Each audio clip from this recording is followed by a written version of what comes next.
Merci beaucoup. Merci beaucoup pour cette introduction. Bonjour à toutes et à tous. Et je me réjouis beaucoup de m'associer à cette très très belle opération conduite par le Musée du Louvre, le département des arts de l'islam et la Réunion des musées nationaux. Je pense que c'est une très belle opportunité en effet de découvrir ces objets d'art islamique dans leur diversité et vous le verrez, enfin, si vous avez déjà vu l'exposition ou quand vous la verrez, il y a au moins deux objets qui vont résonner avec ce dont je vais vous parler aujourd'hui. Une magnifique pièce de métal incrusté, un bol à boire, et vous verrez qu'il sera beaucoup question de boire. Et d'ailleurs, vous avez vu que j'ai choisi comme image d'introduction cette machine, ce mécanisme en forme d'homme servant à servir du vin, hein, illustrant un manuscrit du XIVe siècle. Donc un bol à boire, les Mamelouks aimaient bien boire, et également un Coran du XIVe siècle produit également dans l'Égypte mamelouk, les deux n'étant pas forcément aussi contradictoires qu'on pourrait l'imaginer. Mais je ne vais pas tout de suite tout vous révéler. Alors, nous allons donc parler des objets d'art ou essayer en tout cas de les replacer ensemble dans le contexte qui les a vus naître et être utilisés. Et ces objets d'art ont, à mes yeux, quelque chose de fascinant dès lors qu'ils ont réussi à franchir les siècles, dès lors qu'ils ont résisté aux insultes du temps, dès lors qu'ils ont résisté aussi et surtout peut-être aux outrages des hommes. Ils ont ceci de fascinant qu'ils vivent ou peuvent vivre plusieurs vies.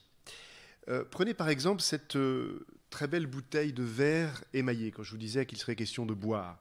Très belle, très fragile bouteille de verre émaillé. Elle est aujourd'hui exposée à New York au Metropolitan Museum of Art, loin, très loin des ateliers de verriers syriens où elle a vu le jour il y a plus de 700 ans, à Raqqa peut-être.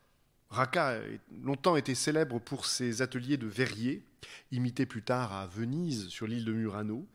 Raqqa, malheureusement fameuse aujourd'hui pour son histoire tragique et pour la fureur iconoclaste des djihadistes contemporains. Alors devant un tel objet, on s'émerveillera sans doute de la délicatesse des motifs géométriques, on s'émerveillera de la vivacité intacte de la polychromie, on s'émerveillera peut-être aussi et surtout du récit que semble nous raconter cette frise de cavalier, représentée sur la panse de la bouteille, armée d'arcs, de masses, d'armes et d'épées. On voit deux groupes ici s'affronter sous nos yeux, à moins qu'ils ne s'entraînent simplement au combat, fiers visiblement de leur monture, fiers de leurs habits de parade. Et vous voyez d'ailleurs que les couleurs des montures et des habits de parade, la robe des chevaux hein, et la robe des cavaliers se répondent. La beauté des ornements, le mouvement des figures, la fragilité aussi de cet objet suffisent à nous combler, à nous plonger sans doute dans une certaine rêverie. Mais cette bouteille de verre émaillé a également bien d'autres choses à nous raconter. Alors, il est sans doute assez vain de vouloir y chercher un témoignage véridique sur ce qu'était, à la fin du XIIIe siècle, la pratique de la guerre, la forme des armes ou les techniques d'entraînement des cavaliers. En revanche, cette bouteille nous renvoie assez fidèlement l'écho d'une société où les armes étaient un métier, où la guerre était un art en ce sens qu'elle était un ensemble de savoir-faire et de savoir, ce qui n'enlève bien évidemment rien à sa violence. Elle nous renvoie aussi l'écho d'un monde où, dans la haute société des villes, on aimait à célébrer cet art de la guerre, on aimait à partager dans cette bouteille et dans les coupes qui l'accompagnaient, on aimait à partager des boissons licites ou illicites, et notamment du vin. Alors, on s'émerveillera aussi sans doute qu'un objet aussi fragile ait pu résister aux atteintes du temps. Moi, je m'émerveille surtout que cette bouteille ait résisté aux libations flamboyantes des hommes et des femmes pour qui elle avait été fabriquée. Nous voilà donc introduits chez les Mamelouks. Nous sommes dans un palais, dans une salle de réception. Nous sommes dans une ville de Syrie, de Palestine ou d'Égypte, à une époque où le même souverain régnait depuis le Caire jusqu'à Alep, en passant par Gaza, Tripoli du Liban ou Jérusalem. Nous sommes, là je parle toujours de cette bouteille, nous sommes, si l'on en croit les spécialistes de l'histoire du verre, nous sommes à la fin du XIIIe siècle, nous sommes au Moyen-Âge donc, autrement dit dans un temps assez différent du nôtre pour que le monde soit méconnaissable, en tout cas difficile à reconnaître, mais en même temps un temps auquel nous relie suffisamment de liens, suffisamment de legs, suffisamment de souvenirs pour qu'il nous soit encore vaguement familier. Nous sommes au Moyen-Âge à la fin du XIIIe siècle, Marseille est déjà un grand port, l'Égypte n'est pas encore une destination touristique, mais la Syrie déjà subissait trop souvent la guerre et des armées venues de l'Est soumettaient brutalement les pâturages de l'Ukraine, terre natale des Mamelouks. Ces armées étaient bien sûr à l'époque celles des Mongols. Nous sommes au Proche-Orient, mais un Proche-Orient qui ne ressemble guère à celui que nous connaissons, un Proche-Orient où la Turquie n'existe pas encore, mais où les Turcs sont partout. Partout où il y a des armées de cavaliers et partout où il y a des souverains assez fortunés pour les payer. Dans leurs palais d'Alep, de Damas, du Caire, les Mamelouks, nous le verrons, sont des Turcs d'un genre un peu particulier. Alors on s'étonnera à bon droit que pour éclairer l'histoire des arts de l'islam, j'ai choisi ici de m'inviter, de nous inviter ensemble à la table de ces rudes guerriers, nés dans les plaines de l'Ukraine ou dans les montagnes du Caucase, transportés à un âge tendre et contre leur gré dans les villes du Proche-Orient pour y être vendus comme esclaves, avant d'y faire carrière dans l'armée. Il y a là plusieurs paradoxes qu'il me faudra expliquer rapidement. Comment d'anciens esclaves sont devenus de puissants aristocrates, comment des étrangers sont devenus les maîtres du pays où ils ont été établis, comment des cavaliers pouvaient passer bonne partie de leur jour et de leur soirée dans des palais des mille et une nuits. Et pourtant, c'est bien pour ces hommes et pour les femmes qui vivaient dans leur compagnie qu'ont été façonnés d'innombrables objets d'art parmi les plus emblématiques des arts de l'islam. De la vaisselle, des textiles, des objets de métal, des livres aussi, nous en verrons, et des monuments de pierre, nous en verrons beaucoup.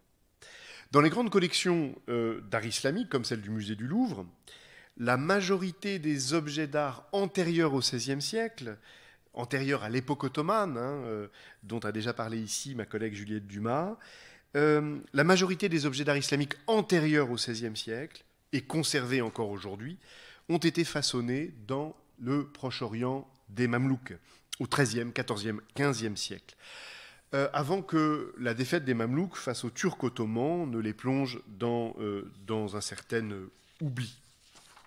Alors la même remarque vaut aussi pour les manuscrits arabes du Moyen-Âge, aussi anciens que soient les textes eux-mêmes. Vous avez ici une magnifique illustration d'un texte qui a été produit dans le deuxième quart du 8e siècle de notre ère, une traduction du persan vers l'arabe d'un ensemble de contes que l'on doit à un grand lettré et haut fonctionnaire de la cour abbasside, Ibn al-Mukaffa, mais dans un manuscrit lui-même copié et enluminé, probablement en Égypte, en tout cas dans le Proche-Orient mamelouk, en 1354, illustrant ici la fable du lièvre et de l'éléphant.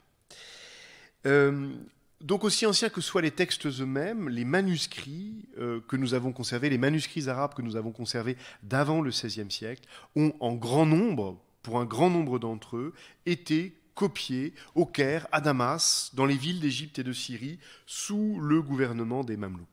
Autrement dit, le legs du Proche-Orient mamelouk pour les objets d'art, pour les livres, pour les monuments, surpasse en masse, surpasse en quantité tout ce qu'on a produit ailleurs dans le monde islamique avant le XVIe siècle. Je fais vraiment ici une très claire, je marque très clairement une rupture avec le XVIe siècle et l'époque ottomane, dont le legs artistique, architectural est lui aussi extrêmement important. Alors à cette richesse, il y a plusieurs explications, et toutes ne sont pas liées aux Mamelouks eux-mêmes. Il est clair que la richesse de ce legs artistique et architectural a beaucoup à voir avec la prospérité que connaissent les villes du Proche-Orient à partir de la fin du XIIIe siècle, à partir du moment où en fait la guerre avec les Mongols ralentit et finalement s'interrompt au début du XIVe siècle. Une très grande prospérité qui clairement a soutenu cette production artistique et architecturale exceptionnelle. Et d'ailleurs on la voit Cette production, on la voit chuter assez nettement, assez soudainement, à partir de la fin des années 1340, c'est-à-dire en fait à partir du surgissement de la Grande Peste, qui n'a pas seulement frappé l'Europe occidentale, qui a frappé l'ensemble de l'ancien monde, hein, depuis l'Asie centrale jusqu'à l'Afrique du Nord, et qui frappe l'Égypte très durement à partir de 1347. Et on voit, à partir de ces années 1347-1348, là aussi, on voit se ralentir, s'effondrer la production artistique et architecturale. Ces productions reprennent assez vigoureusement à partir des années 1420, signe que le régime mamelouk a su trouver de nouvelles sources de revenus pour pallier le déclin des revenus de la terre provoqué par l'effondrement du nombre des hommes. Une autre explication de la richesse de ce legs mamelouk, elle vient aussi, sans doute aussi du soin avec lequel leurs successeurs, les Ottomans, qui pourtant ont tout fait pour noircir la réputation de leurs prédécesseurs, le soin avec lequel les Ottomans ont récupéré et conservé les objets d'art d'époque mamelouk, les objets d'art et les manuscrits. Une bonne partie de ce legs artistique et manuscrits mamelouk se trouve aujourd'hui à Istanbul, à l'image de ce jeu de cartes. Vous avez ici un jeu de cartes, enfin 4 cartes, qui ont été réalisées pour la cour du sultan mamelouk. Jeu de cartes, hein, dont d'ailleurs les noms des cartes ont influencé les noms des cartes en Espagne et en Italie au XVe, XVIe siècle. Donc à l'image de ce jeu de cartes, beaucoup d'objets d'art mamelouk, beaucoup de manuscrits surtout, ont été pris par les Ottomans, conservés à Istanbul. On pourrait aussi évoquer comme autre élément qui a contribué, autre facteur qui a contribué à cette préservation de l'héritage du legs mamelouk, la torpeur dans laquelle entrent les villes du Proche-Orient à partir du XVIe siècle, dont le paysage, dont les rues ne sont plus réaménagées par les nouveaux maîtres ottomans comme elles avaient pu l'être jusque-là. Hein. Prenez Jérusalem, prenez Tripoli du Liban, le cadre monumental n'évolue plus guère à l'époque ottomane, hein, et pour l'essentiel, le cadre monumental ancien est un héritage de l'époque mamelouk. C'est vrai aussi très largement au Caire, même si au Caire, les officiers ottomans et notamment les janissaires ont construit également. Mais plus fondamentalement, il me semble que pour comprendre la richesse et l'ampleur de ce legs artistique et architectural, il nous faut entrer dans le fonctionnement de la société militaire mamelouk, de cette société d'hommes de guerre. Il nous faut comprendre le jeu politique des mamelouks. Il nous faut comprendre aussi leur mode de vie assez flamboyant et violent, flamboyant tellement qu'il a marqué l'esprit de leurs contemporains, qu'il a marqué l'époque d'une empreinte profonde, à telle enseigne qu'aujourd'hui les historiens, les historiennes parlent de littérature mamelouk, parlent d'une architecture mamelouk, parlent de textile mamelouk, parlent même d'une cuisine mamelouk. Alors je vous propose maintenant d'entrer, si ce n'est dans la cuisine, au moins dans la fabrique de cet héritage unique en son genre. Dans un premier temps, il me faut revenir sur la formation de cette société militaire, de cette aristocratie et de cette armée mamelouk, de ce régime qui donc s'impose en Égypte à partir de 1250, puis en Syrie à partir de 1260, et qui naît dans un contexte militaire redoutable, un contexte marqué par 2 menaces, d'abord celle de la croisade conduite par le roi de France Louis IX, qui attaque l'Égypte au printemps 1249 et est défait par les armées du sultan d'Égypte, le dernier descendant de Saladin à avoir régné sur l'Égypte, et dont l'armée, précisément, donne naissance au régime mamelouk. Donc un régime qui naît dans l'urgence de la guerre contre les croisés venus de France, venus d'Aigues-Mortes. Un régime qui naît également dans l'urgence d'une autre menace bien plus redoutable, bien plus immense, continentale, celle des Mongols. Et vous avez ici sur cette carte une représentation de cet immense empire taillé par les Mongols entre les premières années du XIIIe siècle et les années 1270, un empire qui va, comme vous le voyez, de la mer Noire à l'océan Pacifique, du Proche-Orient à la Chine, en passant bien évidemment par la grande steppe eurasiatique. Les Mamelouks, ce sont ceux qui ont su faire face à la menace croisée en Égypte, ceux aussi qui ont su faire face à la menace mongole, qui avait déjà balayé les armées irakiennes et qui affrontent les Mamelouks en Syrie, plus exactement d'ailleurs en Palestine, en Galilée, à la bataille de Ain Jalut, de la source de Goliath, en septembre 1260, bataille fameuse qui voit la victoire des Mamelouks et qui marque un coup d'arrêt à l'expansion mongole, et qui explique pourquoi, sans doute, cet empire mongol ne s'est pas étendu ni à la Syrie, ni sans doute à l'Égypte, qui était probablement leur objectif en ce début des années 1260. Alors, quelle est cette armée? D'où vient cette armée qui a su si bien faire face à des ennemis redoutables, les croisés et les Mongols? Il s'agit d'une armée, d'une étrange armée, étrange à nos yeux, mais certainement pas étrange aux yeux de ses contemporains qui étaient familiers à ce type de recrutement, une armée recrutée sur les marchés aux esclaves. Les Mamelouks sont des esclaves soldats, de jeunes garçons achetés généralement avant la puberté sur les marchés aux esclaves, sur des critères physiques, sur les capacités qu'on leur prête à devenir de redoutables guerriers, des esclaves qui, pour les années 1230-1240, viennent d'une région que l'on appelle la plaine du Kiptchak, c'est-à-dire en fait, vous le voyez ici, le sud de l'actuelle Ukraine et de la Russie, ces plaines de l'actuelle et de la Russie où vivaient des populations de pasteurs, nomades et semi-nomades, de langue turque, restés païens et à qui les chasseurs d'esclaves prenaient leurs enfants. Ce sont ces enfants qui, une fois éduqués dans les casernes du Caire et des grandes villes d'Égypte et de Syrie, ont formé les rangs de cette redoutable armée mamelouk. Nous avons donc ici une armée composée d'anciens esclaves, d'étrangers, qui viennent de terres extérieures à celles du royaume qu'ils vont défendre. Vous voyez qu'ils viennent d'assez loin, de ces plaines du sud de l'Ukraine, pour ensuite être éduqués, élevés en Égypte et en Syrie. Donc une armée de guerriers étrangers recrutés par l'esclavage.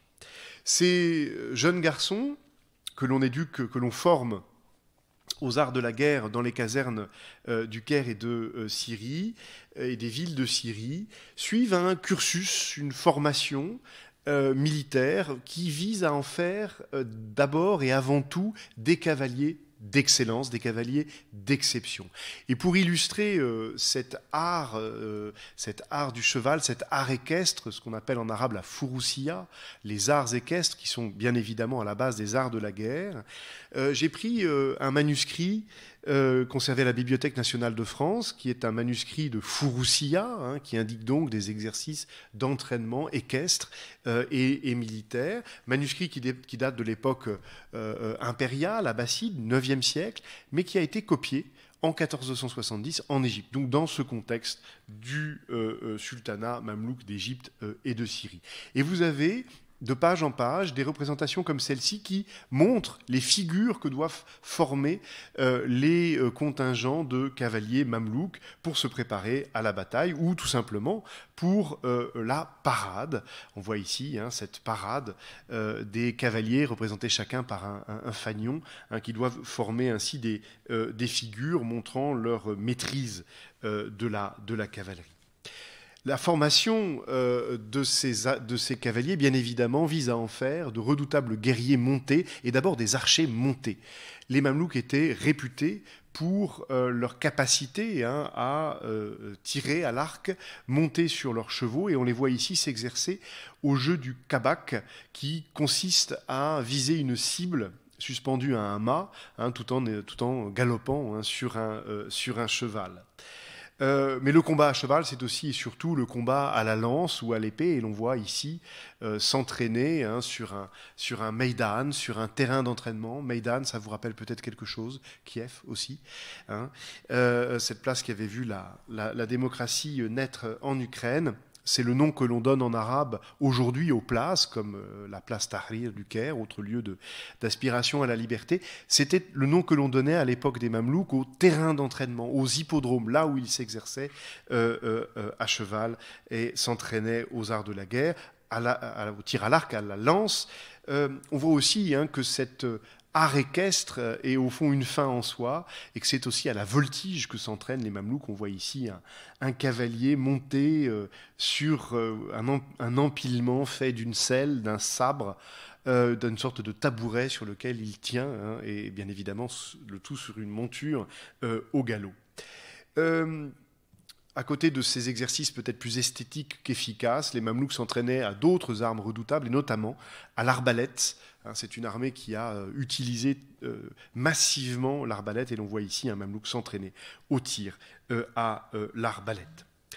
Alors donc une puissante armée faite de guerriers professionnels, recrutés par l'esclavage pour pouvoir être justement choisis sur des critères physiques, sur des critères de capacité guerrière, sur les talents guerriers que l'on espère les voir développer, et une armée installée en ville dans de puissantes forteresses.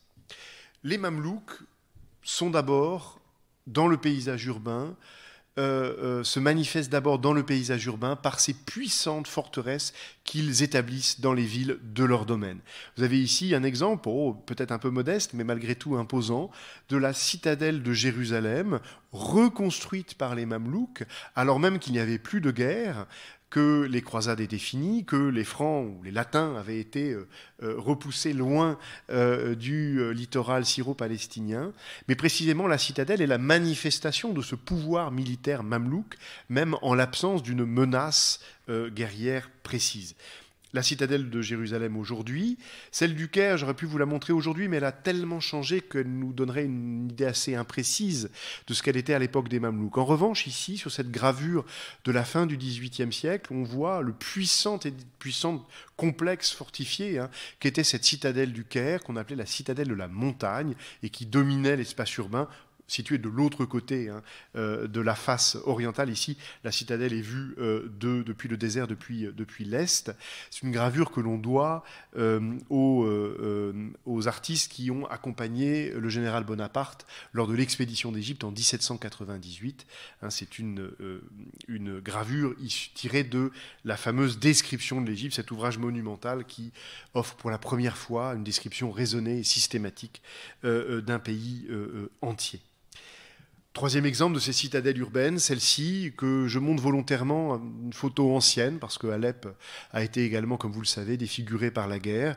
Et même si on a aujourd'hui des photos de la forteresse d'Alep restaurées, il me semble plus juste, au fond, de la montrer dans un état plus ancien. Ici, photo prise au temps du mandat français sur la Syrie en 1941.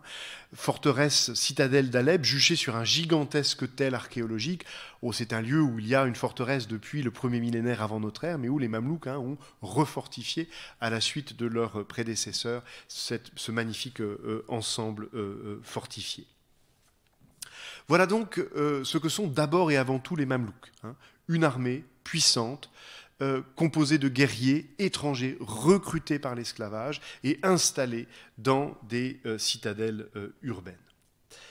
Ce régime mamelouk, qui se maintient en Égypte et en Syrie pendant plus de 250 ans, de 1250 à 1517, si on prend les dates extrêmes et qui ne concernent que l'Égypte. Le régime a une durée de vie légèrement plus courte en Syrie. Ce régime mamelouk connaît une vie politique particulièrement agitée et heurtée. Et c'est à cette vie politique mamelouk que j'aimerais maintenant consacrer quelques remarques en les illustrant par ce casque d'apparat, même si le sultan qui l'a porté est allé aussi au combat, le casque du sultan Barzbaï, conservé au musée du Louvre, grand sultan du XVe siècle, qui a régné dans les années 1420-1430.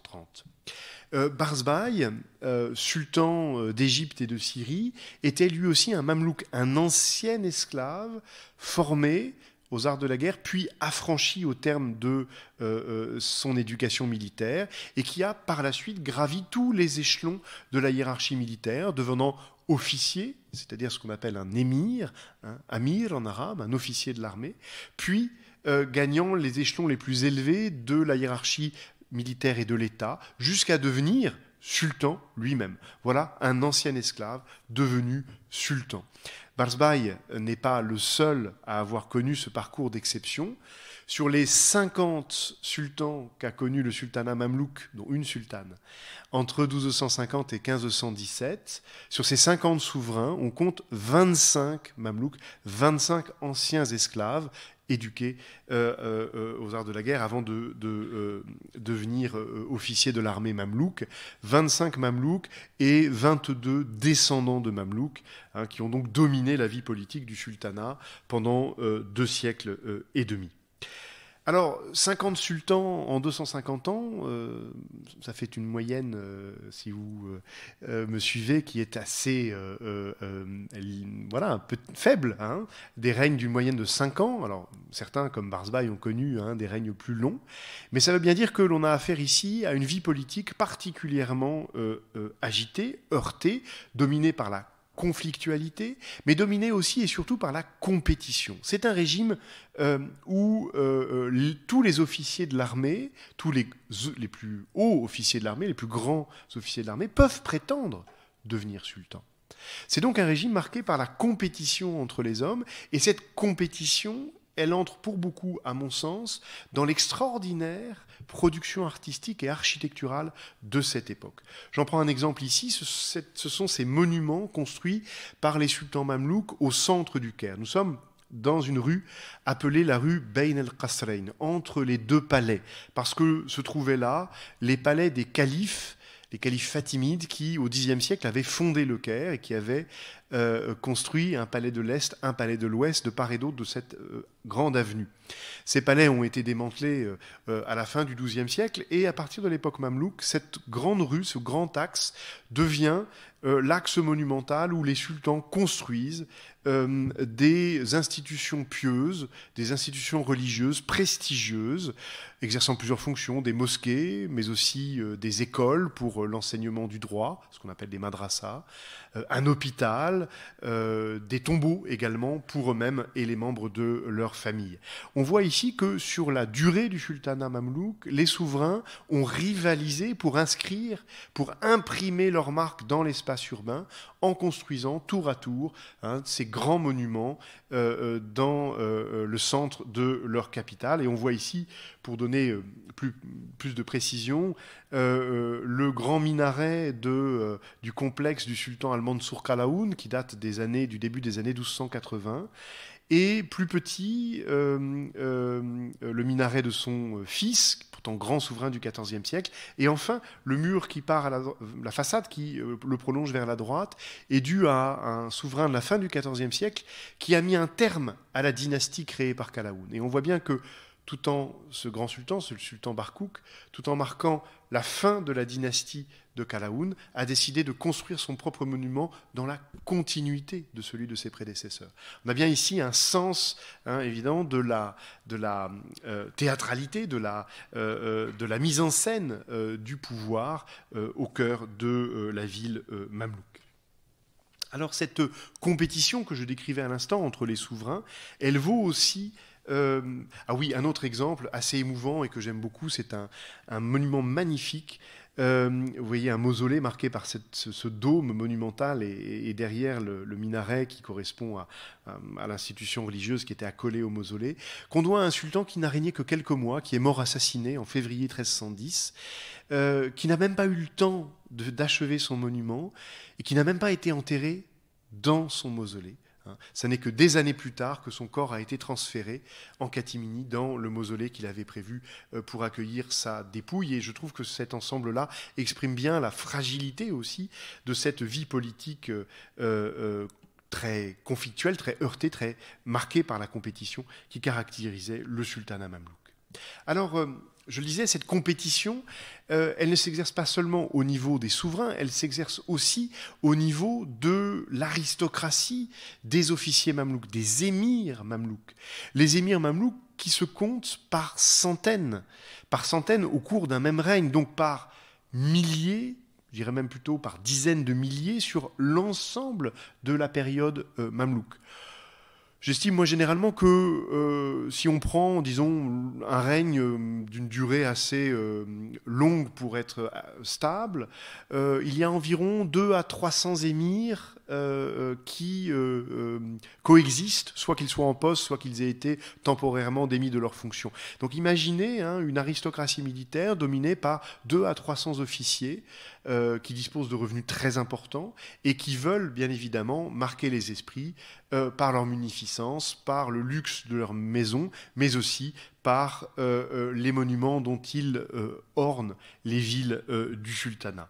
Alors cette compétition entre les émirs, elle pouvait être extrêmement féroce, et d'ailleurs l'émir Salar, qui a été assassiné en 1310, en est un bon exemple.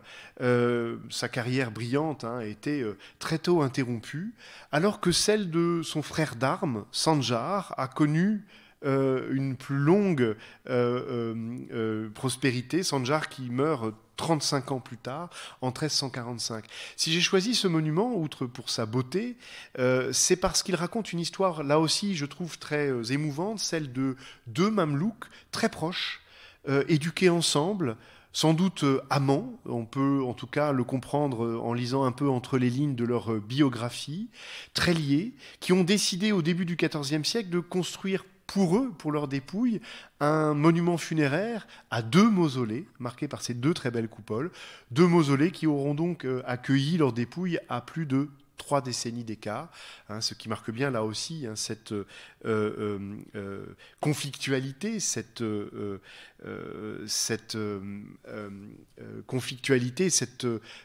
compétition caractéristique de la vie politique du sultanat mamelouk. Alors, ces milliers d'émirs, ces dizaines de souverains ont imprimé leur marque dans le paysage urbain. Et cette marque, cette image du pouvoir, c'est d'abord une image animale. Et il faut bien mesurer ce qu'une image animale a de extrêmement forte, alors pour nous déjà, et l'image du lion, bien évidemment, pour les hommes du Moyen-Âge occidental qui étaient pourtant, qui vivaient dans un paysage saturé d'images, restait une image forte. Imaginez en revanche que les habitants, les sujets du sultanat mamelouk ne vivent pas dans un monde d'images. Le décor des monuments est plus souvent un décor géométrique ou un décor calligraphique, comme ici cette tour du rempart de Kérak en Jordanie, ornée d'une très belle inscription arabe. Et c'est plutôt, je dirais, ce à quoi étaient familiers les habitants des villes du sultanat mamelouk. Et il faut prendre ici la mesure de la force que représente le surgissement d'une image animale dans un paysage où les images sont rares, qu'il s'agisse ici de Kérak ou ici de la citadelle du Caire. Le sultan Baybars, qui est sans doute le vrai fondateur du sultanat mamelouk, celui qui en a jeté les fondations dans les années 1260-1277, avant de mourir, dit-on, pour avoir trop consommé de koumis. Le koumis, c'était la boisson favorite des Mamelouks, que nous avons récemment cherché à retrouver en Ouzbékistan. Paraît-il, elle se consomme encore, mais en vain. C'est du lait de jument fermenté. Bon, il paraît que Baybars est mort. S'il n'a pas été assassiné, c'est qu'il est mort d'avoir consommé trop de koumis. Ce sultan Baybars, dont le nom en turc signifie le chef, bey, le bey, c'est un mot turc que vous avez sans doute déjà entendu. Le bey, c'est le chef, mais Baybars, le chef panthère. Et c'est peut-être là l'une des explications possibles du choix de son emblème, du choix fait par Baybars de ce lion, de ce qu'on appelle en héraldique occidentale un lion passant, parce que on le voit de profil, mais la tête tournée de face vers celui qui le regarde, et qui orne les monuments, mais aussi les monnaies frappées par ce grand sultan du XIIIe siècle. Les Mamelouks, dans la société de leur temps, c'est cette image du pouvoir incarnée par des lions, par des aigles à 2 têtes. L'aigle bicéphale est aussi un emblème dont se parent certains émirs mamelouks. Et le nom même des Mamelouks exprime cette imagerie animale du pouvoir. Les Mamelouks portent des noms turcs, à la différence de leurs sujets qui portent des noms arabes liés à la tradition musulmane ou à la tradition chrétienne ou juive, puisqu'il y a dans ce sultanat aussi des chrétiens et des juifs. Les Mamelouks eux-mêmes portent des noms païens, turcs, qui expriment généralement des idées de force, et notamment de force animale. Beaucoup de Mamelouks ont un nom qui finit avec le suffixe bourra, bourra qui signifie le taureau. L'aristocratie mamelouk était peuplée d'émirs s'appelant Altoun Bourra, le taureau d'or, des taureaux d'or, des taureaux d'argent, également des taureaux blancs, des gerfaux blancs, Aksunkur, hein, donc des noms, vous voyez, convoquant à la fois des couleurs, convoquant parfois aussi des noms de métaux comme Timour, le métal, hein, du même métal que le grand conquérant d'Asie centrale, Tamerlan, hein, Timur-Lenk. Timour, le métal, des couleurs, des métaux, mais surtout des animaux, oiseaux de proie et fauves. Voilà, hein, cette ménagerie extraordinaire, flamboyante, des noms des émirs mamelouks. Alors leur sujet ne les connaissaient peut-être pas, n'en connaissaient pas forcément le sens, ne comprenaient pas forcément le turc, mais ils entendaient bien que leur souverain, que l'aristocratie qui les gouvernait et les dominait, portait des noms étranges, hein, des noms qui claquent dans une langue étrangère, en l'occurrence le turc. Cette image du pouvoir dans l'espace urbain, elle se manifeste aussi dans l'espace urbain et d'ailleurs dans les monuments ou dans les demeures, par l'usage d'emblèmes. Les Mamelouks ont utilisé, et en cela ils forment une exception hein, dans l'histoire des aristocraties guerrières du monde islamique, ils ont utilisé des emblèmes. Alors pas une héraldique comme on l'entend en Occident, mais des emblèmes qui, le plus souvent, rappelaient les fonctions qu'ils avaient occupées dans leur jeunesse à la cour du sultan. Vous avez ici la façade, tout ce qui reste d'un hammam, d'un bain public, construit par un émir au Caire en 1341, l'émir Bashtak.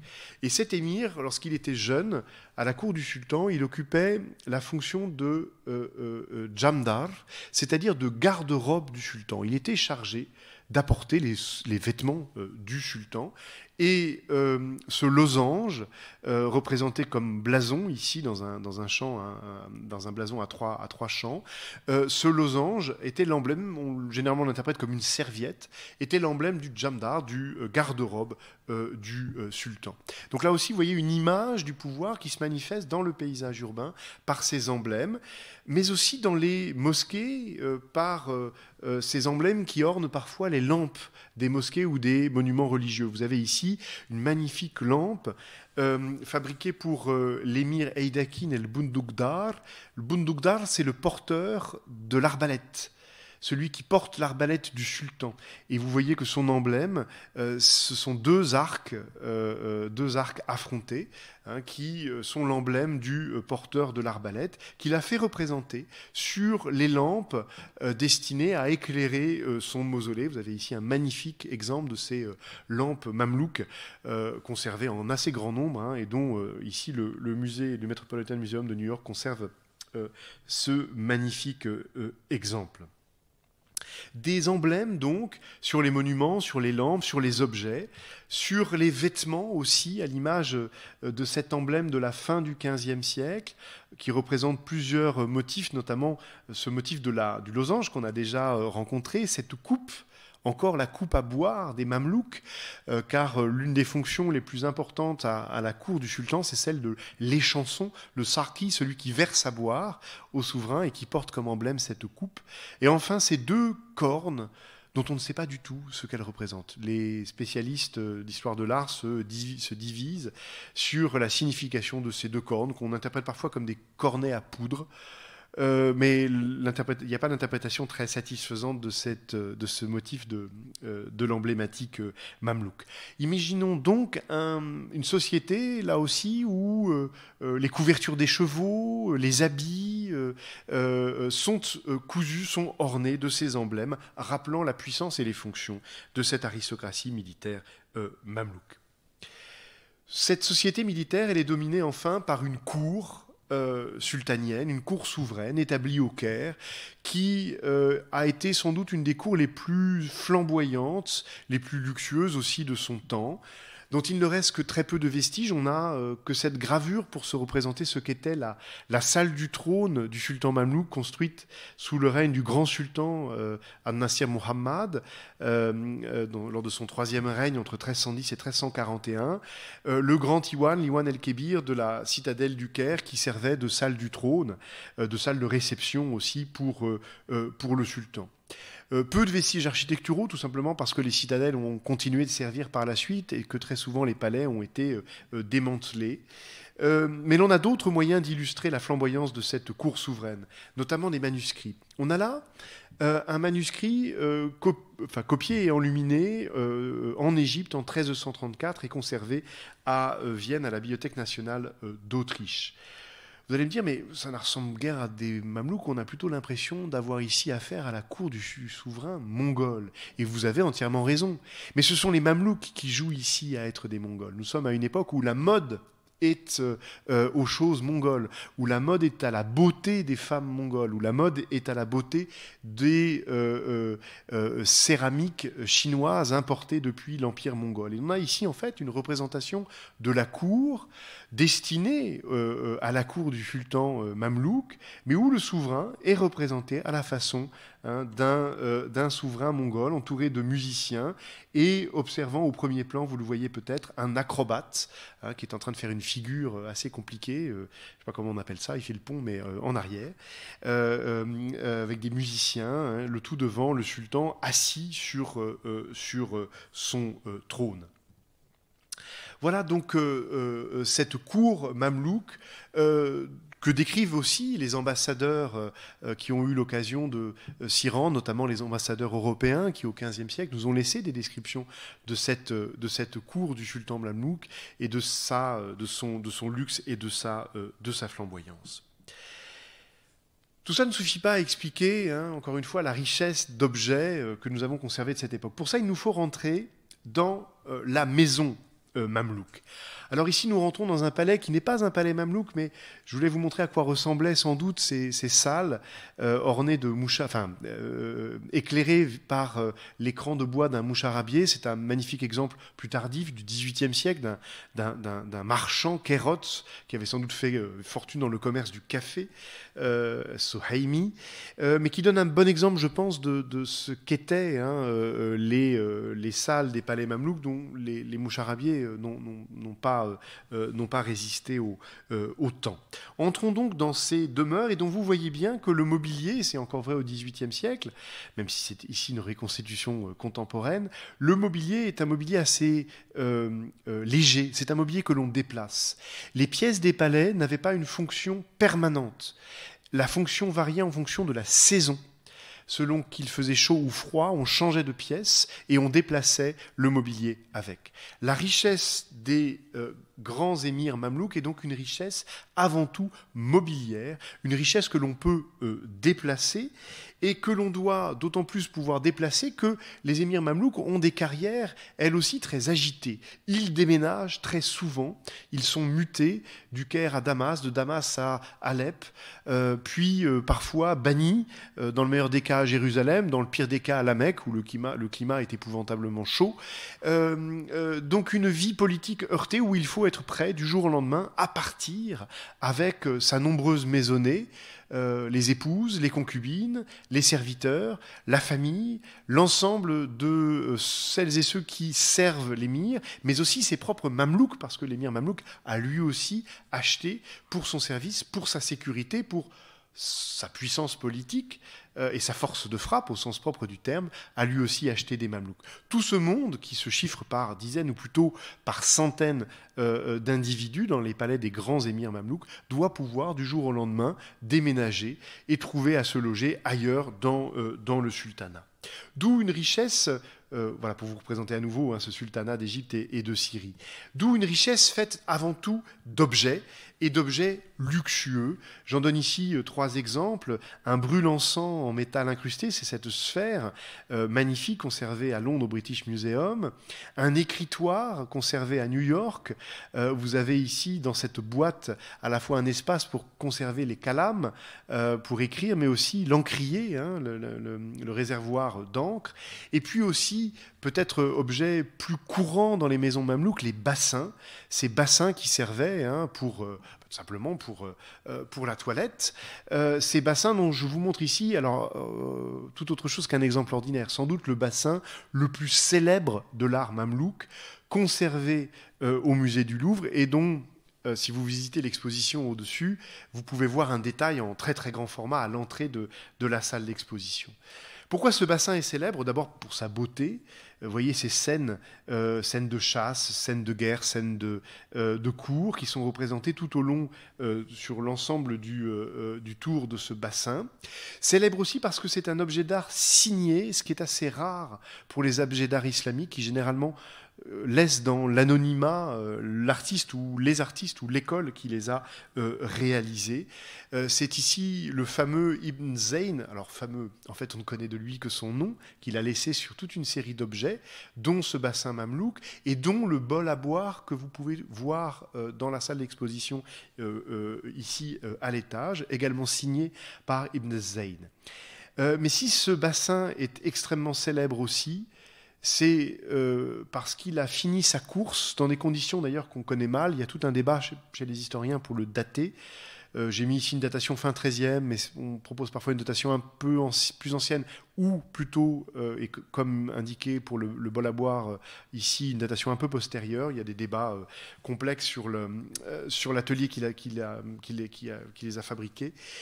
S'il est célèbre, ce bassin, c'est parce qu'il a fini sa course dans le trésor des rois de France et qu'on le connaît sous le nom de baptistère de Saint-Louis.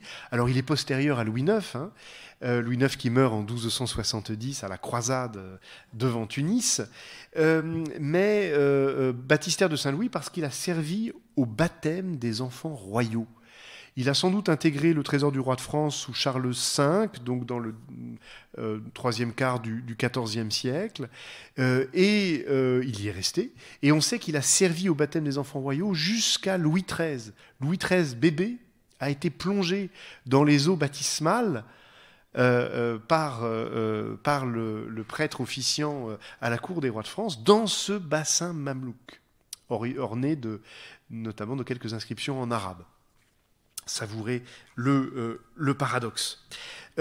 Imaginons donc ces maisons mamelouks qui sont riches de trésors mobiliers. J'ai parlé des objets de métal incrusté. Il faudrait faire une place aux objets de textile qui sont eux aussi un trésor de ces grandes maisons émirales mamelouks, notamment des tapis, dont quelques très rares exemples sont connus, mais aussi les habits. Et là aussi, la difficulté, c'est de savoir à quoi ressemblait le vêtement des mamelouks. Alors, on en a quelques morceaux d'étoffe de ces vêtements mamelouks, dont on savait aussi par les descriptions de leurs contemporains qu'ils étaient souvent ornés de fourrure. Malgré la chaleur étouffante du Caire, les mamelouks aimaient porter des vêtements doublés de fourrure de zibeline. Portaient aussi ces grands bonnets en poil de chèvre, qui rappelaient leur origine caucasienne, hein, pour ce qui est des émirs du XVe siècle. On connaît leur costume grâce aux peintres vénitiens du XVe siècle, du Quattrocento vénitien, à une époque où Venise, l'économie vénitienne, est très intimement intégrée à l'économie du sultanat mamelouk. On l'oublie souvent, la fortune de Venise au XIVe, XVe siècle, elle vient du commerce des épices. Elle vient des privilèges donnés aux Vénitiens par les Mamelouks et à la présence de marchands vénitiens dans une grande partie du sultanat mamelouk. Il y a une économie vénéto-mamelouk très étroitement intégrée, grâce à laquelle les peintres vénitiens, comme ici les frères Bellini, avaient une connaissance assez précise des objets mamelouks et notamment des vêtements. On a là ici le détail d'un tableau représentant la prédication de Saint Marc à Alexandrie.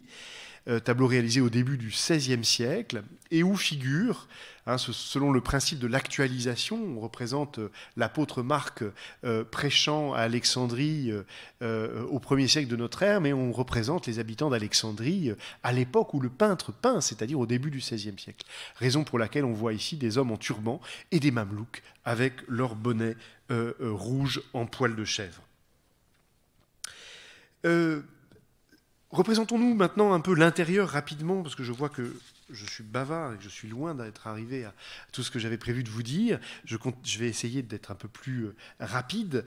Entrons maintenant dans ces grandes demeures. Quelques-unes ont survécu, très peu nombreuses par rapport aux dizaines de palais que comptait le Caire à l'époque mamelouk. On en compte 5 ayant conservé des parts importantes de leur architecture, comme ici le palais de l'émir Bashtak, qu'on appelait le Kasr, c'est-à-dire le château, en raison ici de ses hautes proportions, notamment de cette salle haute tout en haut du palais, qui était la grande salle de réception. Si on entre dans cette salle haute, vous voyez à quoi elle ressemblait.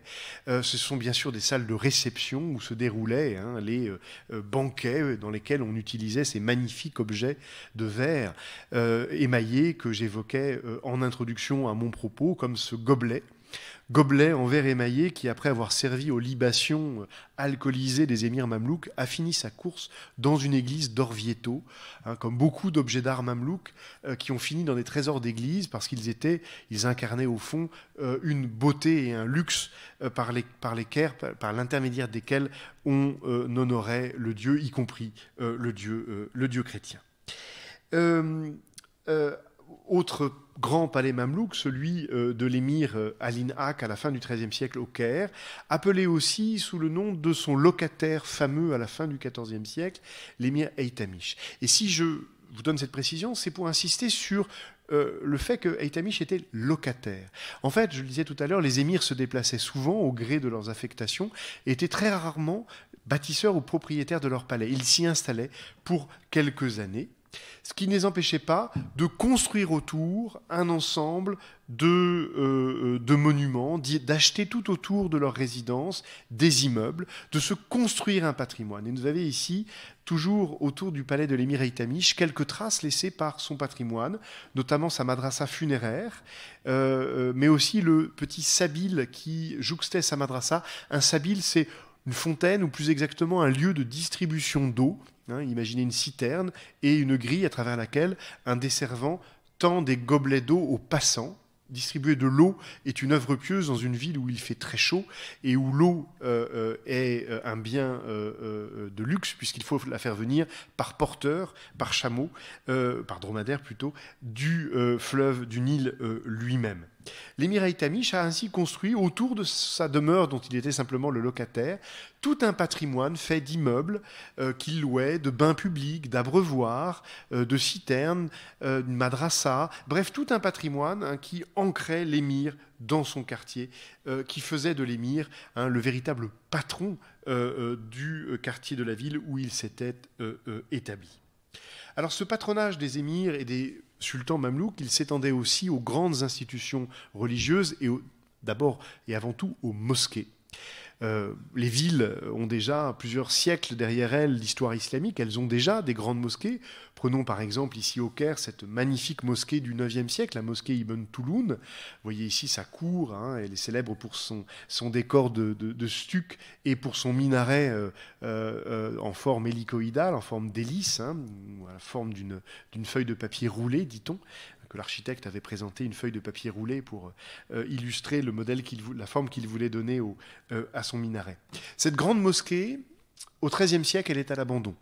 Elle est tellement à l'abandon qu'on sait que les pèlerins du Maghreb qui viennent au Caire pour se rendre ensuite à la Mecque, les pèlerins pauvres, s'installent dans la cour de la mosquée, avec leur caravane, avec leur dromadaire, avec leur tente. C'est une mosquée à l'abandon.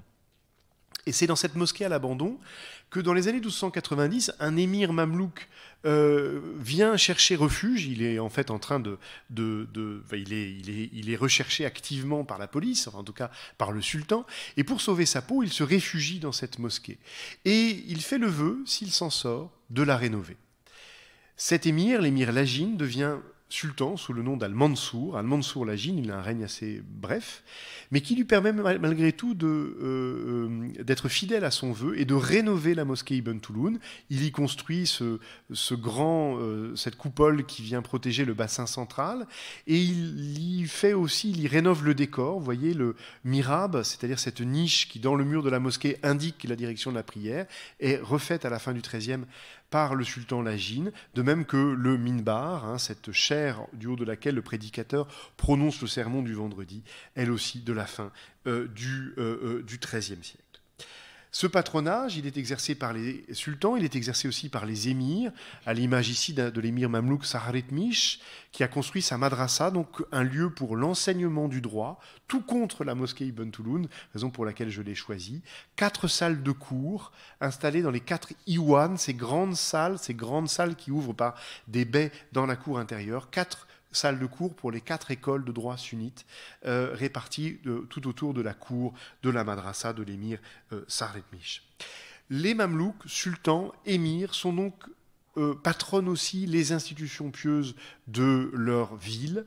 Ils rénovent ou construisent des mosquées, des madrasas. Ils les ornent de lampes, comme on l'a vu tout à l'heure, ou d'un nouveau décor. Ils les dotent aussi des livres dont elles ont besoin. Le patronage des souverains mamelouks et des émirs mamelouks s'exerce aussi sur le livre, et d'abord sur le livre avec une majuscule, c'est-à-dire sur le Coran.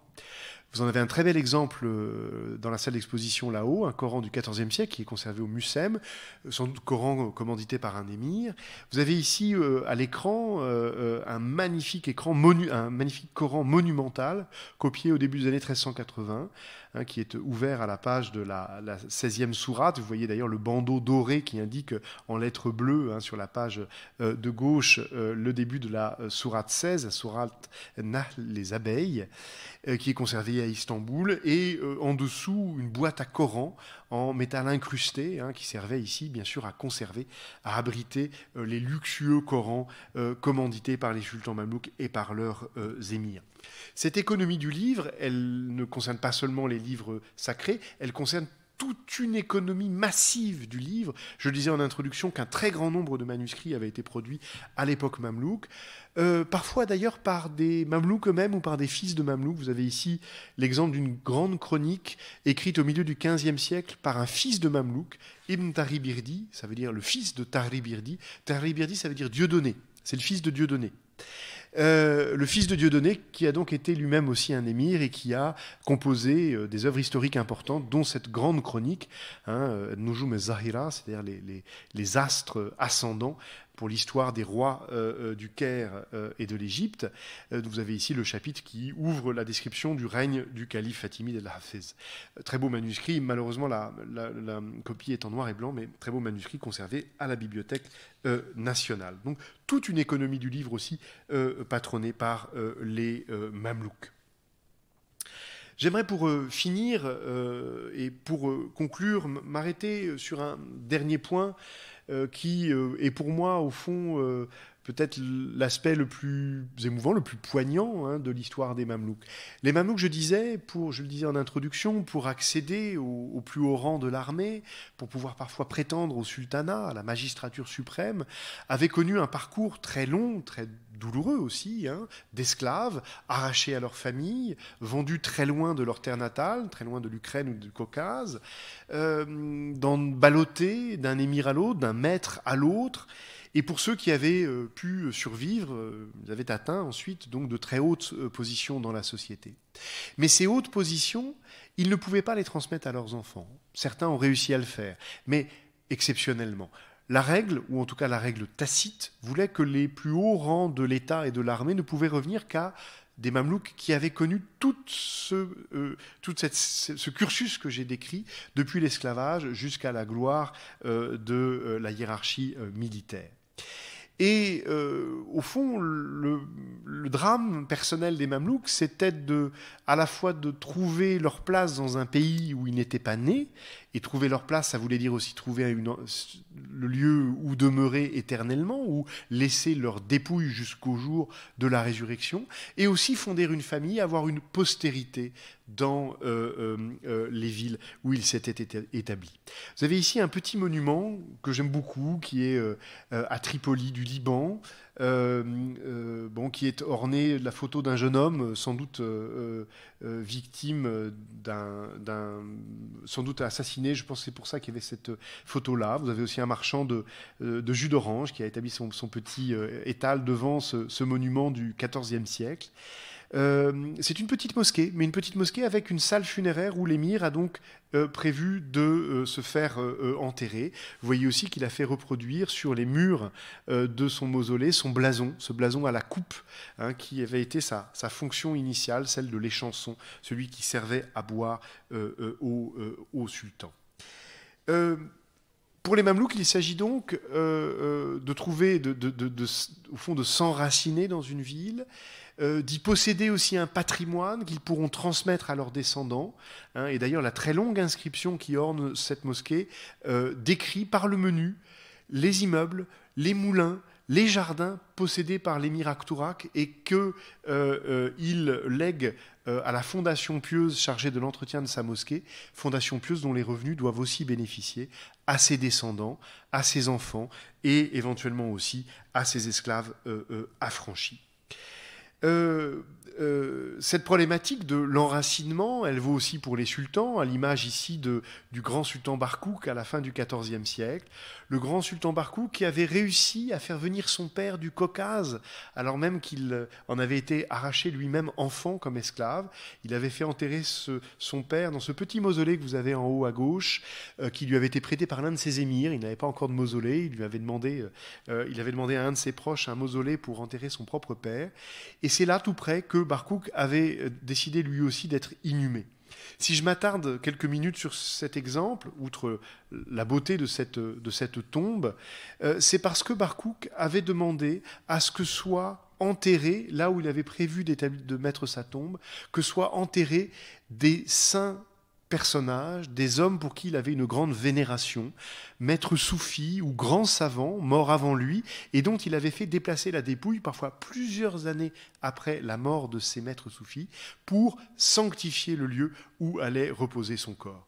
Et c'est enfin à cet endroit-là que son propre fils, qui connaît un règne bref et sanglant, fait construire ce magnifique monument que vous avez en bas de l'écran, magnifique monument avec ses deux grands dômes funéraires, au-dessus de la tombe de son père, c'est le mausolée de gauche, hein, où repose donc son père, mais aussi ses frères, les femmes de la famille, grand mausolée dynastique d'une dynastie inachevée, puisque le fils, Faraj, meurt assassiné en 1412 et que son corps reste à Damas et ne rejoint jamais le mausolée familial, le mausolée dynastique au Caire.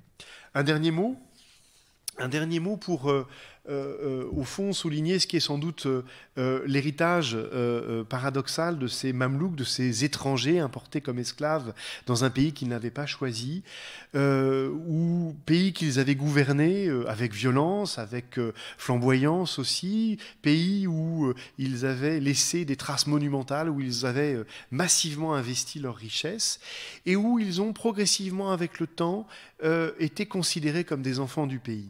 Je prends ici un exemple pour lequel j'ai une certaine tendresse.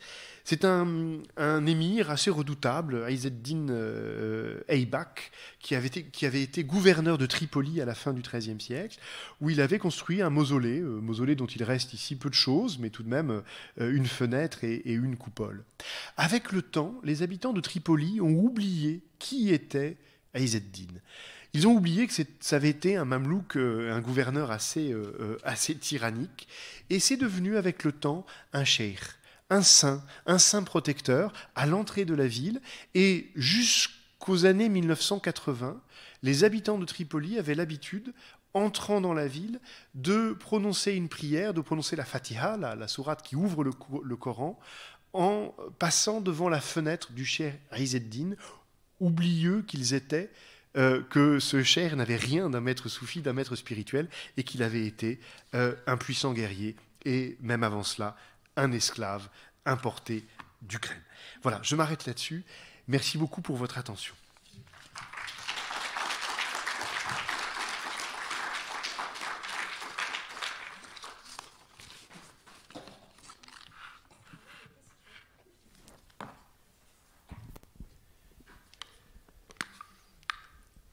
Merci.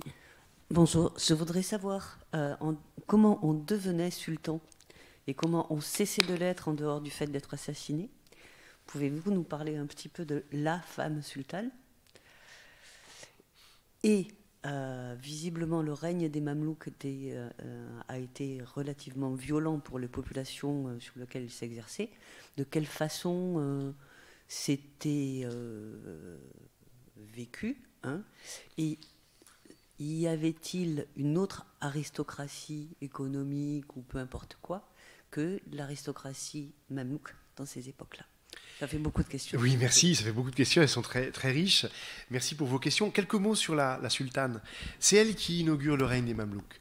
C'est un personnage absolument extraordinaire. Il y a très peu de femmes à avoir régné dans l'histoire islamique, parce qu'elle a bien régné, hein. Elle a frappé des monnaies à son nom.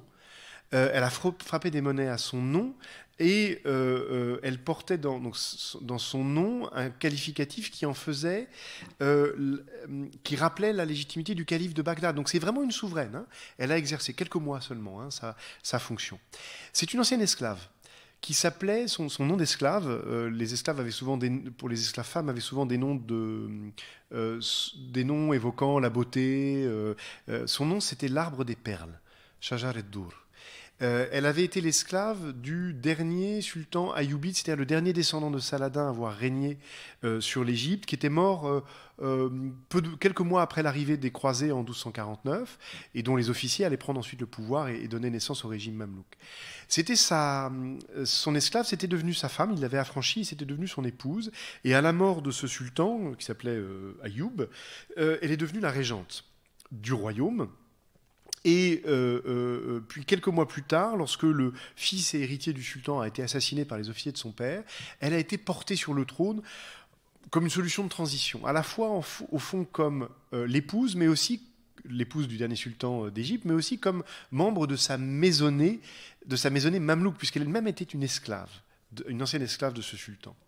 Et d'ailleurs, quelques mois plus tard, elle est déposée par les officiers de l'armée et elle épouse celui qui devient le sultan et qui était aussi un ancien esclave de son propre maître. Donc on a au fond ici une solution politique provisoire, mais qui est liée comment dirais-je, à l'avènement des anciens esclaves du sultan Ayoub. Comment ces anciens fidèles, parce qu'au fond l'esclavage servait aussi à sélectionner des fidèles, comment allaient-ils prendre le pouvoir? Dans un premier temps, c'est elle la plus légitime parce qu'elle avait porté l'enfant du sultan. Dans un deuxième temps, c'est une solution plus radicale encore qui est inventée, puisque c'est c'est un officier de l'armée qui prend le pouvoir. Alors oui, les successions, elles ont été heurtées, elles ne sont pas toutes violentes. Il y a des moments, en fait, sur 250 ans d'histoire, vous avez des moments de très forte conflictualité, et au contraire des phases historiques de grande stabilité. Il y a deux façons de devenir sultan. Soit on hérite le trône de son père, et il y a eu des transmissions dynastiques, soit on s'impose parmi les officiers de l'armée. Et au XVe siècle, lorsque le sultan meurt, généralement, on met provisoirement son fils sur le trône, quelques mois, le temps que les 2-3 grands officiers de l'armée se départagent. Alors ils vont se départager par un jeu politique, parfois aussi par une bataille rangée d'1 ou 2 jours, jusqu'à ce que celui qui est le plus fort s'impose. Mais ce qui est intéressant, c'est que les sultans du XVe siècle ont généralement des règnes assez longs. Ce sont des hommes assez âgés qui accèdent au trône et qui meurent sur le trône de vieillesse. Le paradoxe de ces sultans guerriers, c'est qu'il n'y en a qu'un seul qui est mort sur le champ de bataille, et c'est l'avant-dernier. C'est le grand sultan Al-Ashraf Kansu al-Raouri qui meurt face aux Ottomans en 1516, qui meurt sans doute d'ailleurs, on pense, d'une attaque cérébrale en fait, hein, sur le champ de bataille. C'est le seul à être mort sur le champ de bataille, de ces 50 sultans guerriers. C'est le paradoxe, vous voyez, d'une vie politique très heurtée, mais qui n'est pas toujours si violente que ça. Beaucoup ont simplement été déposés, bannis, emprisonnés. Alors, un règne violent oui, comme d'ailleurs, je dirais, tout simplement, l'exercice du pouvoir au Moyen-Âge est quand même un exercice souvent tyrannique. On lève l'impôt sur les gens et on lève l'impôt par la coercition. En fait, ce régime mamelouk, au fond, tant que la société a été prospère, tant que l'économie était prospère, il y a effectivement toute une... pourrait, par anachronisme, parler d'une bourgeoisie marchande, extrêmement puissante, qui a su profiter de cette prospérité. Au fond, le règne des Mamelouks était plutôt bien perçu. Ils ont sauvé l'Égypte des Mongols. Ils ont sauvé l'Égypte, la Syrie moins, parce que la Syrie a été envahie à plusieurs reprises, mais ils ont sauvé l'Égypte quand même de la dévastation. Donc, dans un premier temps, je dirais que c'est un régime qui est vu comme tout à fait légitime, alors même qu'il s'agit d'anciens esclaves, parce qu'ils ont su protéger le pays. Avec le temps, et surtout avec la peste et avec l'appauvrissement, le luxe des Mamelouks dans un pays qui devient pauvre, il est reçu comme beaucoup plus tyrannique. Et effectivement, le régime mamelouk, à la fin du XVe, au début du XVIe siècle, il est perçu comme tyrannique, précisément parce que les Mamelouks continuent de tirer de la société des richesses qu'elle a de plus en plus de mal à fournir. Et ça explique pourquoi les Ottomans, alors même que les Ottomans sont des musulmans sunnites, n'avaient aucune légitimité à abattre d'autres musulmans sunnites. L'arrivée des Ottomans est très bien perçue en Égypte et en Syrie comme une libération, mais parce que voilà, le règne des derniers sultans mamelouks a été perçu comme un règne tyrannique. Mais on ne peut pas l'étendre à l'ensemble de leur règne. Encore une fois, ils ont d'abord été ceux qui avaient sauvé l'Égypte de la dévastation des Mongols. Je crois que j'ai répondu à vos trois questions.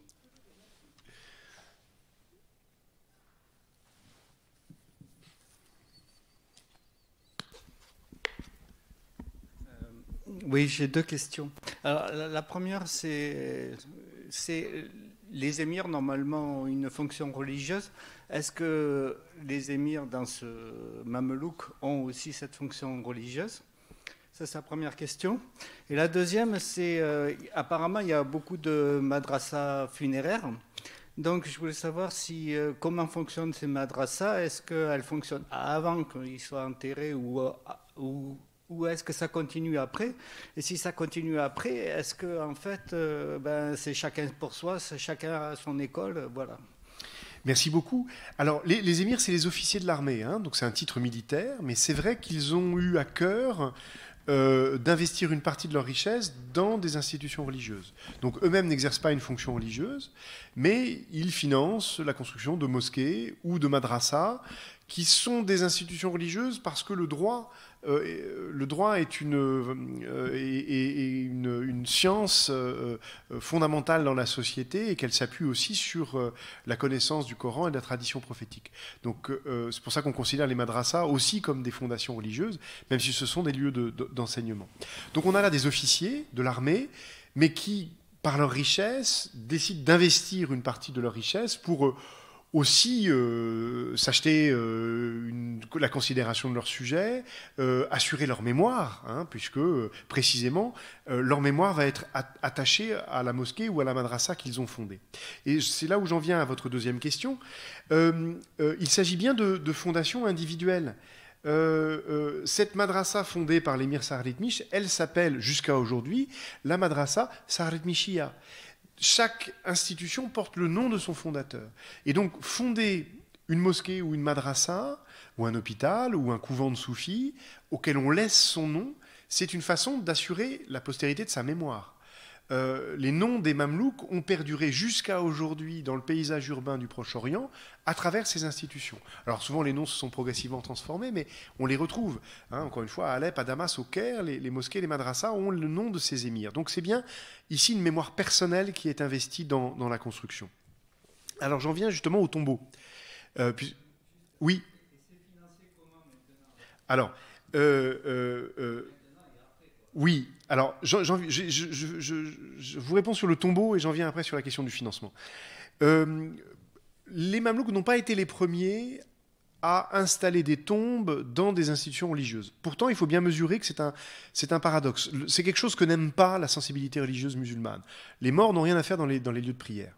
Les morts, c'est au cimetière, ils n'ont rien à faire dans les lieux de prière. Et pourtant, on a là des institutions qui servent aussi de lieux de prière et où il y a une tombe. Donc on est dans quelque chose qui est un peu en rupture avec, disons, la pratique dominante. Ce n'est pas les premiers à le faire, ça se fait depuis le XIIe siècle, d'installer le tombeau du fondateur d'un bâtiment dans sa mosquée ou dans sa madrasa.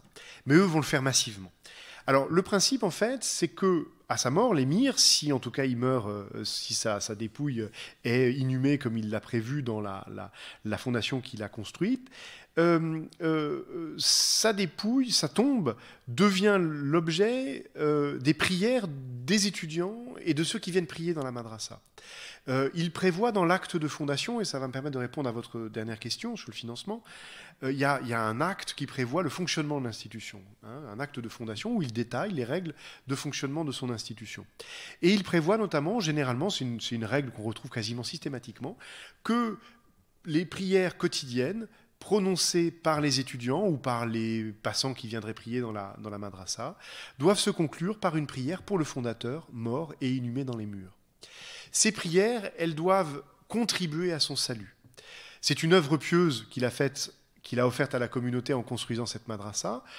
En échange, la contrepartie, c'est que l'on prie pour lui, que l'on prie pour son salut. Et c'est pour ça que le tombeau est là, à côté des salles de cours, à côté de la salle de prière. Les tombeaux, d'ailleurs, systématiquement, ont des fenêtres qui donnent sur la rue. Pourquoi ? Parce que, comme dans l'exemple final que je vous ai montré à Tripoli, les passant devant la fenêtre du mausolée, disent une prière pour celui qui est enterré là. Et cette fenêtre, elle servait aussi à permettre aux passants d'écouter la récitation coranique, qui était généralement une récitation perpétuelle, c'est-à-dire que le fondateur avait prévu de salarier des lecteurs de Coran pour que jour et nuit, ils récitent le Coran sur sa tombe, et cette récitation, évidemment, elle profitait aux passants, qui, en échange, enfin en contrepartie, priaient pour le défunt. Donc on a bien ici une logique au fond de don et de contre-don, entre le mort et les vivants, le mort qui a financé la lecture du Coran et les vivants qui prient pour lui. Alors tout ça, ça repose sur des financements, effectivement, et sur une problématique, c'est qu'il faut que ces financements soient perpétuels, puisqu'ils doivent durer jusqu'au jour de la résurrection.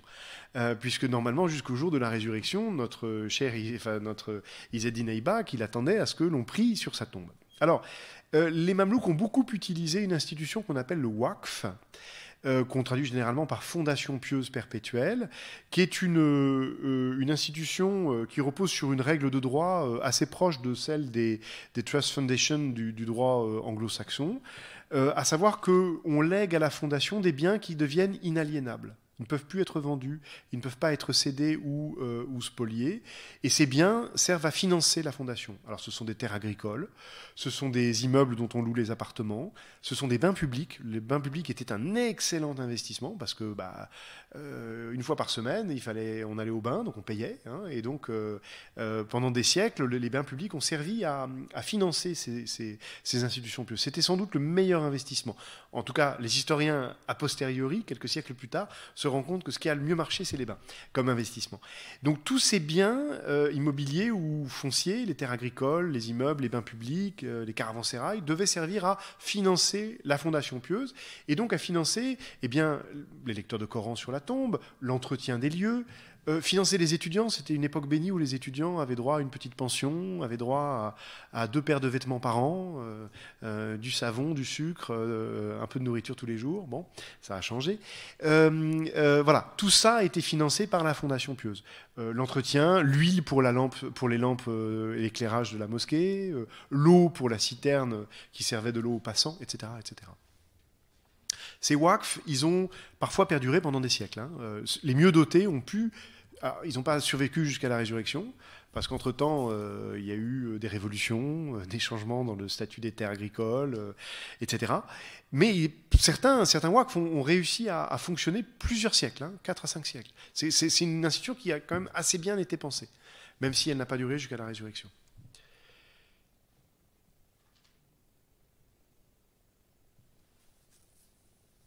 Alors, est-ce qu'il y a d'autres questions ou curiosités ?